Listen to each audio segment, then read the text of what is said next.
Welcome to Dialogues for Change. Life is not a void to be filled, it is a plenitude to be discovered. Today, I would like to share with you some beautiful thoughts by Bruce Francis Kumar on the power of internal martial arts. And more precisely, actually, on the question of the different levels of martial arts. The animal level, human level, spiritual level of martial arts, which make martial arts a real art that may allow us to transform ourselves. So here are some of his beautiful thoughts.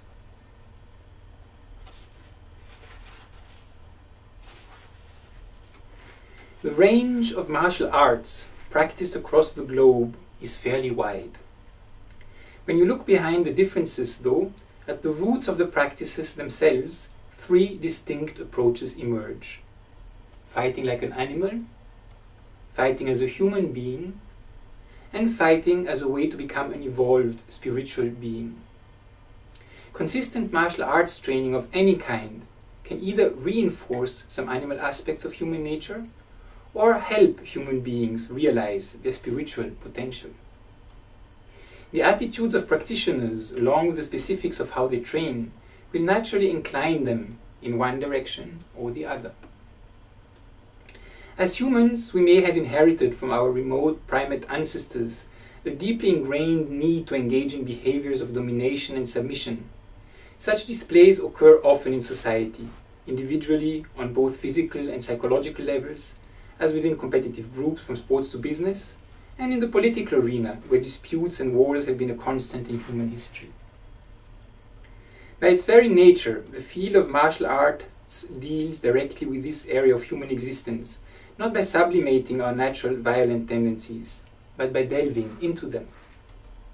Ideally, the practice of martial arts initially gives individuals a visceral understanding of the core causes of our inclination toward violence, and ultimately allows them to transcend this force. In martial arts, the door is always open, inviting adherents deeper down into their own animalistic impulses and or up along a continuum into the higher spiritual possibilities. More humanizing practices in martial arts can and do train people to rely on reason, to move beyond the instinctual flaring of violence-causing emotions.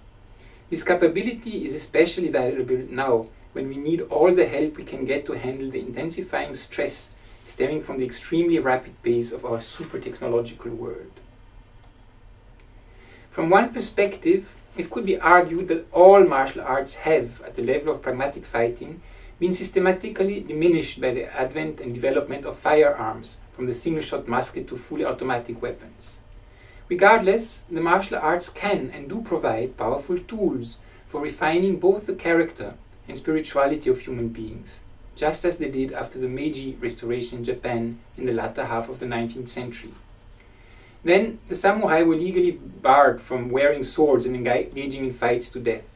The Japanese martial arts that focused purely on the no-nonsense science of efficiently killing enemies were called bujutsu, or martial technique. The original word, Tao, of the Taoist spiritual tradition of Lao Tzu and the I Ching, is pronounced Do in Japanese. Thus, Japanese martial schools that concentrated on teaching efficient technique as well as on developing the spiritual character of the participants were called Bu-Do, or martial way. All martial arts applied in battle are only as good as the person using them. Martial arts are more than just fighting an opponent. They can become a way to defeat the enemies of life: poor health, low self-esteem, stress, and the lack of a spiritual center. In these respects, those martial arts that worked well in the agricultural and early industrialized eras, when people earned their bread from their labor, may not be as useful in the current high-tech world, where it is our nerves and brain cells that are being stressed, not our muscles. Today it is wise to look at the animal, human, and spiritual aspects of martial arts, for what they are able to do for us on the battlefield of contemporary life.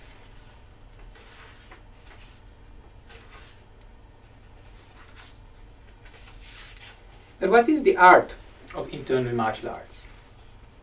Fighting technique evolves into creative art when art involves our putting the imaginative or higher aspects of ourselves into some material or mental form.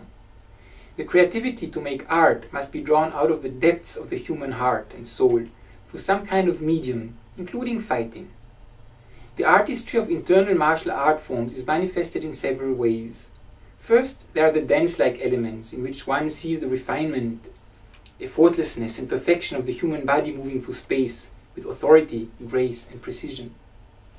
Second, there is the development and expression of qi and internal power, both subtle and gross, in the internal martial forms, elements that people cannot ordinarily access.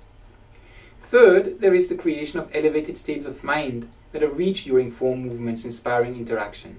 These states ultimately allow the soul to express its energies through the body. The martial artist committed to the human approach considers the artistic perfection and interconnection of fighting technique as a goal in itself, thus expressing the same higher artistic impulses through fighting form that a painter expresses through brushstrokes or a novelist through words. In fact, the humanist martial artist experiences the shades of power as well as the usefulness and efficiency of fighting technique in much the same way the painter sees shades of color. Different types of both subtle and gross fighting techniques, punches, kicks, throws, joint locks, etc., can be like different styles of painting in different mediums. This kind of creativity is usually not the initial experience of beginners going to a self-defense class. They have much more limited goals. Once beginners feel they have learned to take care of themselves, they will usually stop studying martial arts and will move on to something else. Such, however, is not the case with martial artists who decades later find their artistic passion for a particular martial art or the martial arts in general continuing to grow long after they have reasonably learned to fight for effective self-defense. Martial craftspeople will stop when they feel their product is completed. Martial artists will continue to keep learning and growing because the creative artistic expression of their martial art is their goal. They do it because they love it. Classically, the ancient Orientals held the view that the creative act manifests itself in martial arts in the same way that it does in painting, music, and other artistic endeavors that can be traced to the human spirit. The difference between animal, human, and spiritual martial arts has nothing to do with the physical attack and defense techniques used. Rather, it has everything to do with the type of person that emerges and with the nature of the practices themselves. The kind of self-awareness the martial art focuses on, its morality, and the essence of its meditation and mind training are critical to the spiritualization process. In brief, the words of the Chinese masters apply. What you practice, you become.